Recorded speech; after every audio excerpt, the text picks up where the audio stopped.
Hi, everyone. Welcome to today's webinar, We're Shut Down, Now What? Hosted by Strategy Solutions. John Papalea is going to be your facilitator today. This is Jackie Catcherbone. I am the Director of Community and Nonprofit Services over at Strategy Solutions. We're happy to have you all on today's webinar. So this is scheduled for 30 minutes. We do have all participants muted. We're hoping to have time at the end today for question and answers. And we're going to be doing that through the chat feature. So if something comes up during the presentation that you have a question about, please use the chat feature to do the question, and we will respond to as many of those as we're able to. And we will make sure all of you get a copy of the slides, the recording of today's webinar, and then all responses to the questions and answers, whether we've had time to get to them during the presentation today or not. So good morning, everyone. It's a pleasure to be doing this. It's an interesting environment for me to be doing this in this fashion. But Jackie and all the folks at Strategy Solutions are telling me that I'm trainable. We'll see how I do. The most important thing that I would ask of you is if you're having any problems hearing me, to please let us know through the chat, as we did have a little bit of problems on an earlier webinar, part of the series that we're going to be doing for you, and Jackie and I will both talk about that as we move forward a little bit. So why don't we get started and go to the first slide.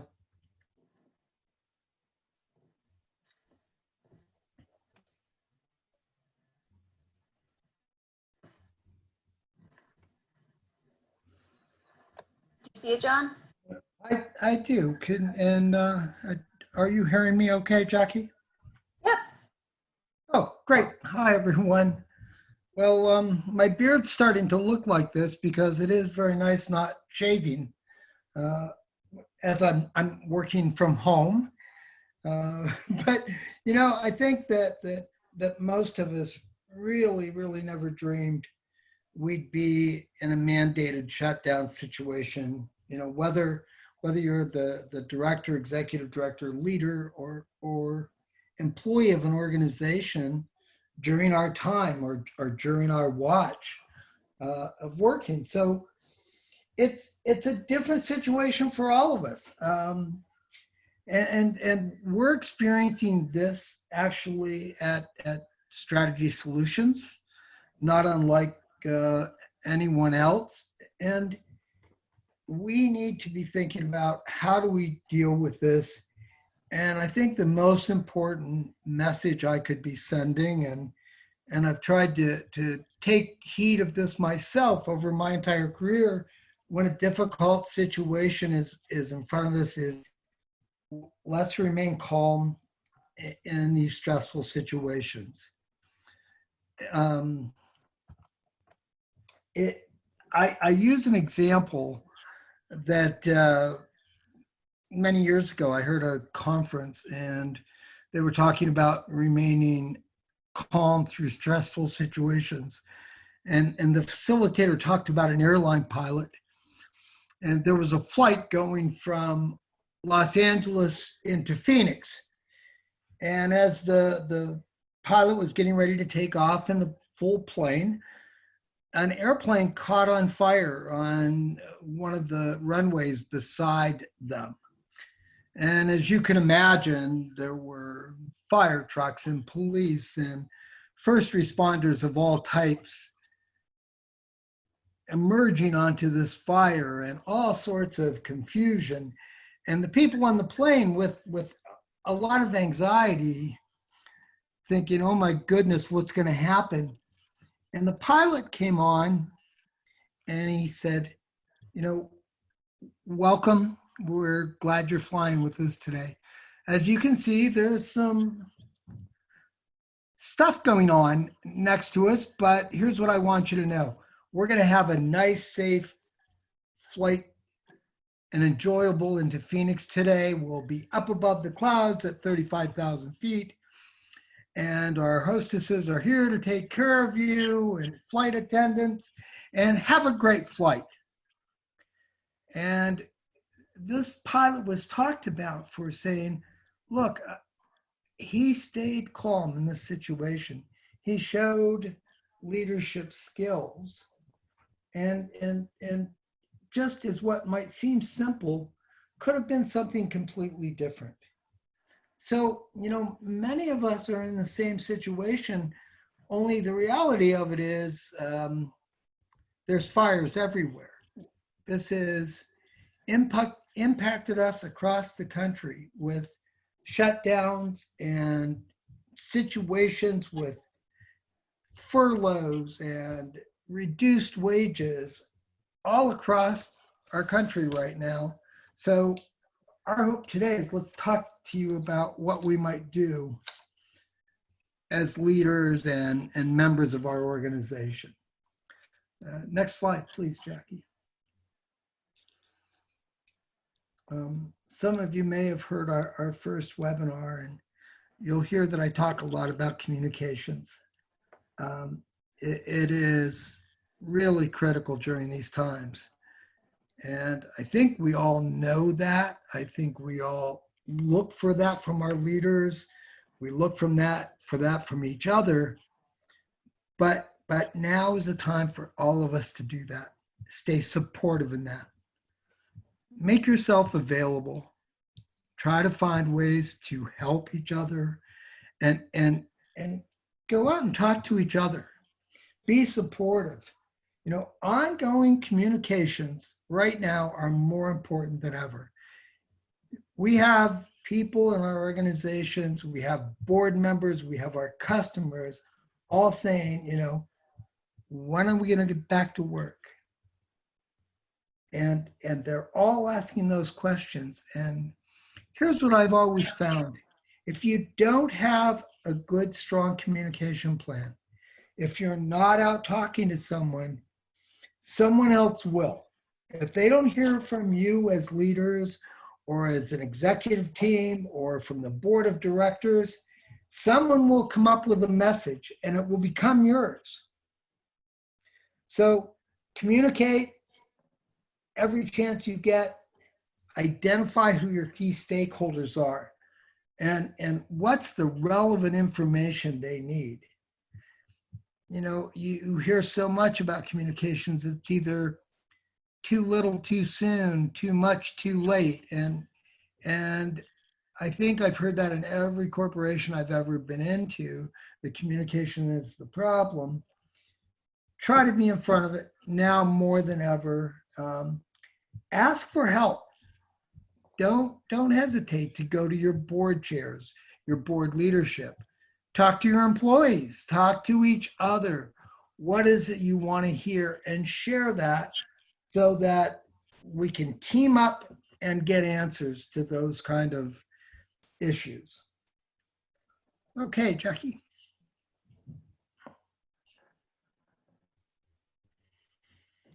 So state the facts. And understand it's really important if you don't have the answers to say you don't. It's okay to say, I've got to get back to you. And in this situation, we start to hear things. There may be things we just aren't going to be able to answer. We just have to reassure each other what we think is going to happen and what we hope, but not to give false information.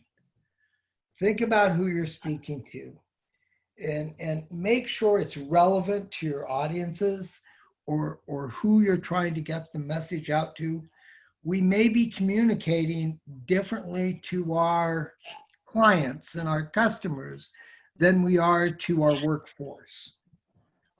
We may be communicating differently to our board. But while we may communicate different, it's really important to make sure our message is the same, that it's clear and consistent.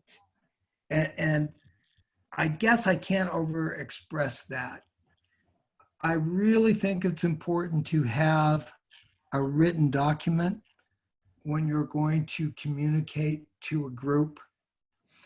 I had a coworker who always used to say, I can only control what I say, I can't control what you hear. And there's so much truth to that. So I always keep that in the back of my mind. I can only control what I say, I can't control what others hear, which makes me always try to give it to people in some kind of written form. We have so many forms of communication now that we also have to be very cautious that we're not giving different written messages as well, because you're going to cause confusion with your organization and those you work with. Get a plan, communicate it, and then if we'll go to the next slide. Thanks, Jackie. Try to keep one spokesperson as much as possible.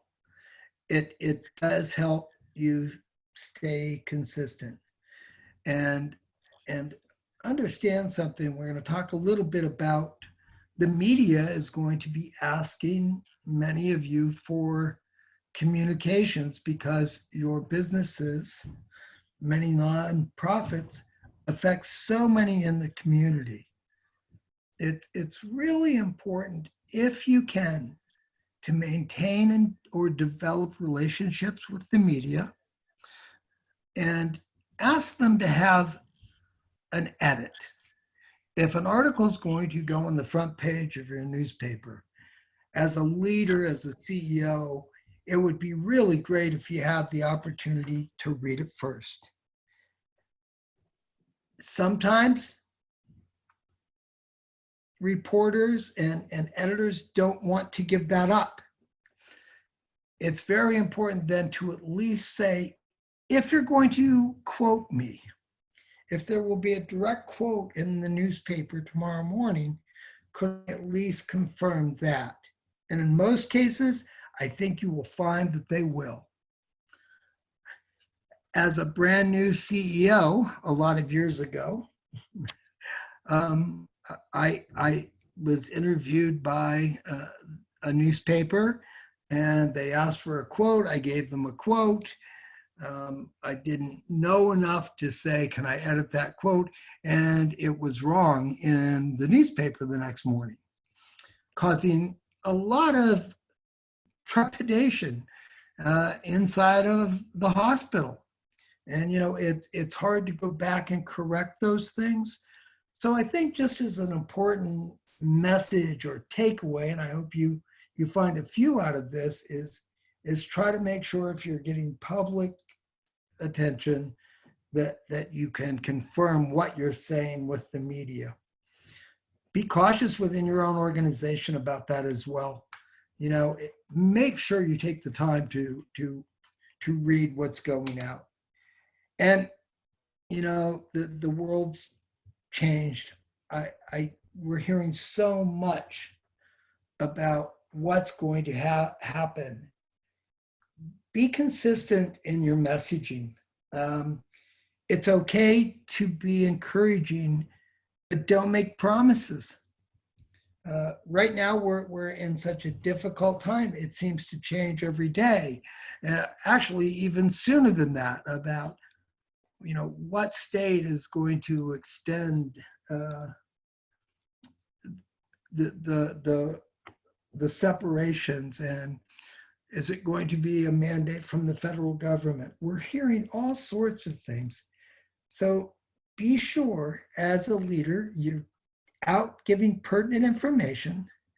You can be optimistic and be realistic at the same time. Show your concern for others and try to instill as much confidence as you can. Your leadership, your communication about your organization is going to be so critical as we move forward. And understand this, you may make some mistakes. You may make communication errors. I half joke with the staff at SSI saying, if you're not doing anything, you can't make a mistake. Well, you've got to find ways to recover if you do. And please be understanding of others if they do make that mistake or you hear something different. Next slide, please.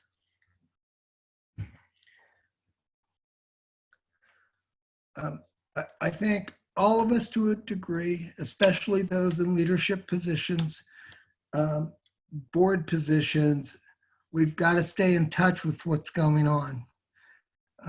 Look at your local, regional, and national news. I think trade associations and your member organizations are a great source of information.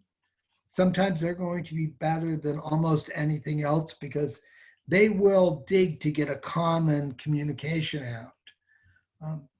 If you have relations with elected officials, I would always say in organizations, you should have some kind of contact with elected officials. Their staffers or chiefs of staff, if you will, generally are very good about communicating with organizations such as yours, such as ours, and will be very helpful in giving us information. The philanthropic community is going to change. We've already heard some scary numbers that I won't repeat regarding not-for-profits because there won't be money to give. I will come at this optimistically, and we have a follow-up seminar by Margie Taylor about fundraising and ways to get grants and other monies into your organizations. I think it's a very important topic for all of us to be listening to right now. And Margie is as talented as a person I've ever heard speak about this. And she's going to offer some very interesting threads of information about how we work to keep our fundraising active. You have all sorts of regulatory issues that are going on at the same time. I don't want to be redundant, but I do want to express the importance of staying up to speed and knowing what is going on. People are going to look to you for that. Next slide, thanks. Let me just add really quickly. So John and I were chatting in prep for this call, and he had shared that his son just made a note that Governor Wolf, I know you're from everywhere, but here in Pennsylvania, at least Governor Wolf has extended our business and school closures indefinitely. And what I said to John is words matter. I said, I think when people hear that word indefinitely, it just seems so finite. And I think people automatically assume that word means closure and life's never going to get back to normal.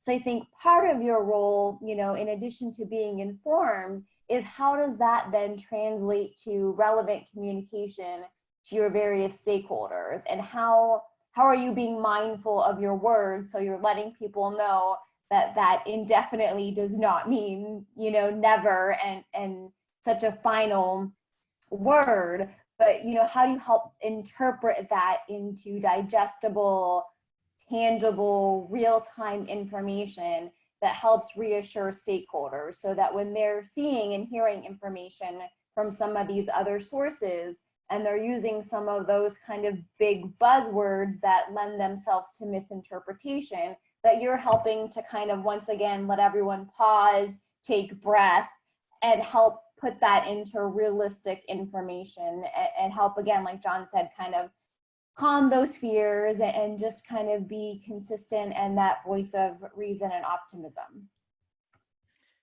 Thanks, Jackie. And I think that's very well stated. We are in a different set of times, and And I'm sure you're all hearing it. I certainly am, is that it's never going to be the same after this.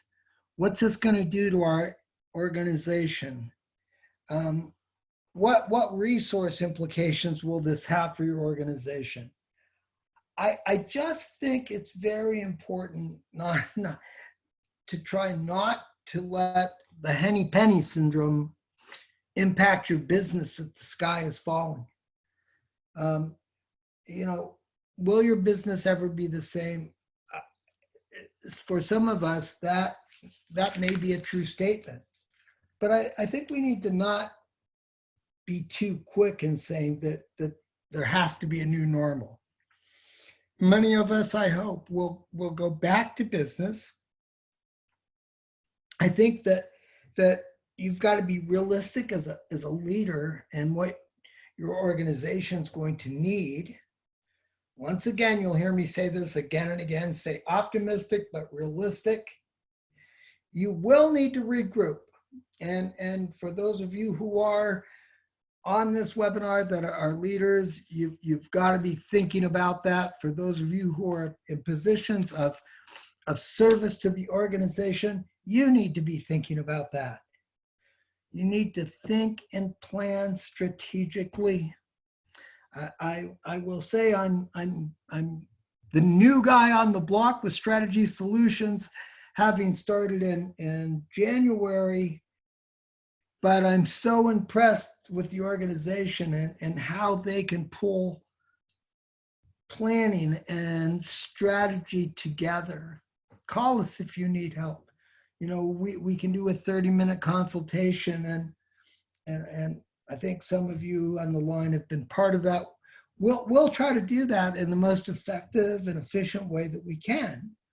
And realize that there are businesses that will probably grow as a result of this. Jackie and I were just talking earlier about, we have a lot of people in our society right now that are going to be looking for personal help. And that can be a CEO and that can be a worker. And some of our not-for-profit service organizations are going to need to be out in front of this and have a good plan on how to deal with folks, how to make sure we're out there helping them. I think a lot of organizations that have EAPs may find an overload of calls and lack of better terms, business coming into them. So start to think through your organization. What's going to happen? Try not to let it get into a discussion or thought that all is going to be bad. But once again, make sure you're realistic to your workforce because they deserve that. Your customers need that. I don't want to glaze over customers. It's such an important part of what we do that we're talking to them. And that can be a pretty big task. So next slide.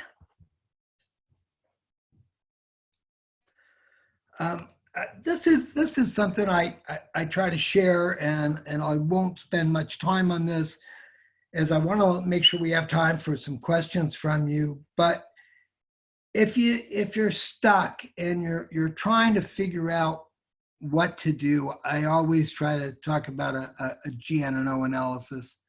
First of all, try to identify what your challenges are, prioritize them, analyze what you're going to do, and G is, can we as a group, is our group able to solve this issue ourselves? Then do it.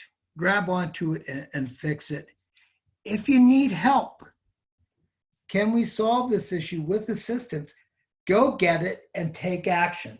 It may be as simple as getting help from your board or your chamber of commerce, or some association. Get the help and solve it. I think it's really important for us to take actions now.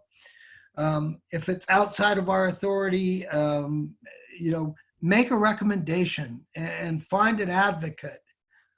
that there's everybody knows I love archery. There's a target there. You know, you don't always need to hit the bullseye. Hit the target and don't get paralyzed, or the words, the paralysis by analysis. Hit the target, take action when you need to, get help when you need to, and go out and make some recommendations. Next slide. And we made it in time to talk to you about some questions.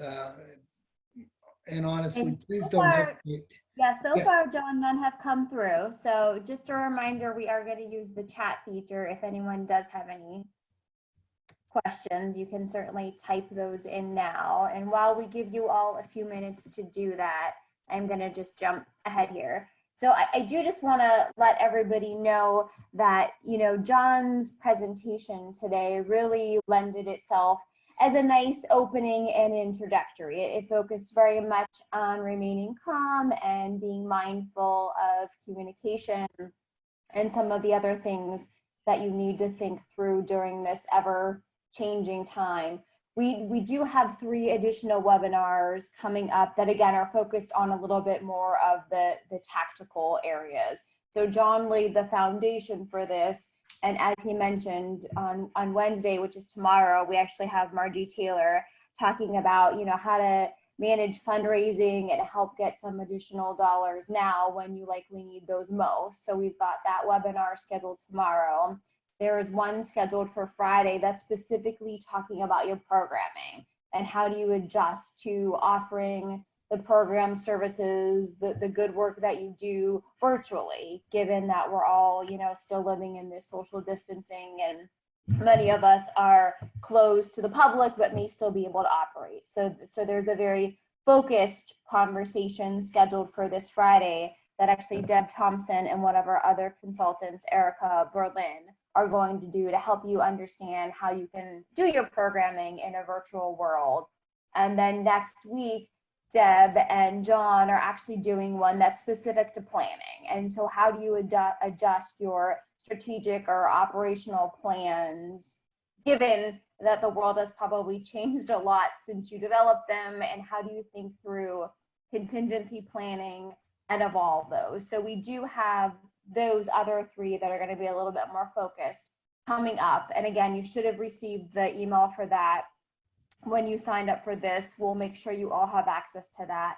And the other thing that we're doing right now, you saw the panel of, you know, Deb, Marge, John early on, but right now we're offering 3 free 30-minute consultative conversations. So if there's something specifically that you're struggling with and you just want to be able to talk through with one of our team members, if you email me, my email is actually there on the bottom, Jackie@getstrategy.com, I will work with one of our consultant team members to schedule a 30-minute call that's convenient for you. So you can just ask questions. You can have, you know, any one of us look at and react to communication or things that you're thinking and want to share. If you've got a specific conversation about how do you adjust, you know, a program or an event, we can talk through all of that. So please, we're here to help you, and we want to make sure that we're, you know, giving you the level of support that you need that's focused specifically to where you find yourself as an organization. So again, please email me with, you know, questions, or if you want to schedule that, or you want information on the rest of the webinars, and I'll be happy to make sure you get all of that.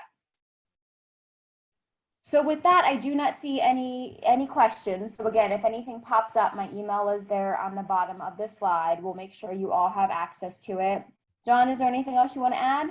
No, nothing. I appreciate you're all signing on to it, and please don't hesitate to reach out with any questions in any way. Thank you so much. Time today. Enjoy the rest of your day. Bye-bye.